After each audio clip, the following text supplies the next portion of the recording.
Bayangkan, kamu adalah seorang jenderal yang memimpin 150.000 pasukan elit. Di depanmu ada kota kecil yang harus ditaklukkan.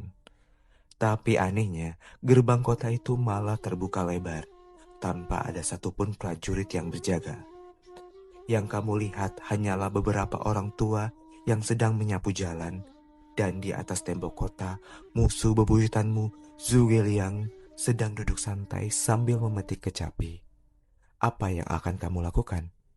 Inilah dilema yang dihadapi oleh Sima Yi, salah satu jenderal terhebat di era 3 kerajaan Tiongkok.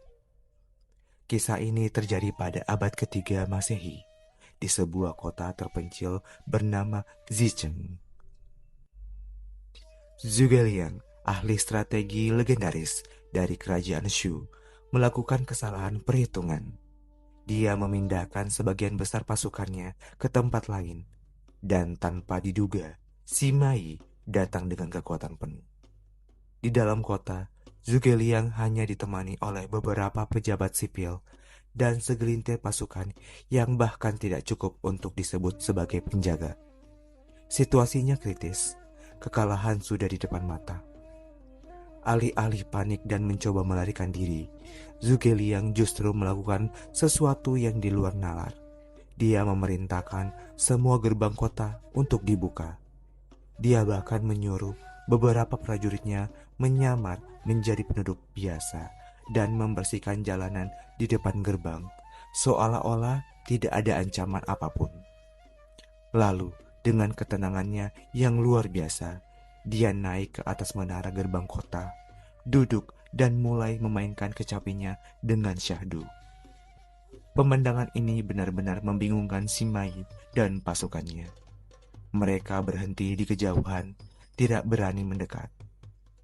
Sima Yi adalah rival seumur hidup Zhuge Liang. Dia sangat mengenal reputasi lawannya sebagai ahli strategi yang penuh tipu muslihat dan tidak pernah mengambil resiko tanpa perhitungan yang matang. Melihat Zhuge Liang yang begitu tenang, Sima Yi langsung berpikir keras. Dia berkata pada dirinya sendiri, Zhuge Liang itu orang yang sangat berhati-hati. Dia tidak akan pernah melakukan hal segila ini kecuali ada jebakan mematikan di baliknya. Gerbang yang terbuka ini pasti umpan. Di dalam kota itu pasti ada puluhan ribu pasukan penyergap yang siap menghabisi kita jika kita masuk. Keraguan dan rasa curiga mulai menyebar di benak Sima Yi dan para perwiranya. Semakin lama dia melihat ketenangan Zhuge Liang, semakin besar rasa takutnya. Dia tidak bisa membaca apa yang ada di pikiran lawannya, dan ketidakpastian inilah yang menjadi senjata paling mematikan. Akhirnya, setelah berpikir panjang, Sima Yi membuat keputusan yang mengejutkan. Dia berteriak, "Mundur! Semuanya mundur!" Dia yakin itu adalah jebakan dan memilih untuk menyelamatkan pasukannya. Seluruh 150.000 tentara berbalik arah dan pergi meninggalkan kota Zicheng. Dari atas tembok, Zhuge Liang hanya tersenyum tipis melihat lautan pasukan musuh mundur ketakutan. Dia berhasil memenangkan pertempuran tanpa melepaskan satu anak panah pun. Hanya dengan kecerdasan, reputasi, dan permainan psikologis tingkat tinggi.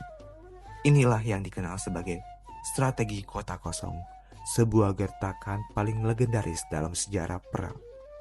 Kisah ini membuktikan bahwa dalam pertarungan, mental dan reputasi bisa menjadi senjata yang jauh lebih tajam daripada pedang sekalipun. Ini adalah contoh sempurna bagaimana otak bisa mengalahkan otot. Taktik siapa lagi yang menurutmu pantas kita bahas di video selanjutnya? Tulis idemu di kolom komentar ya. Terima kasih sudah menonton dan jangan lupa subscribe agar tidak ketinggalan kisah-kisah taktis lainnya dari sejarah. Terima kasih, bye-bye.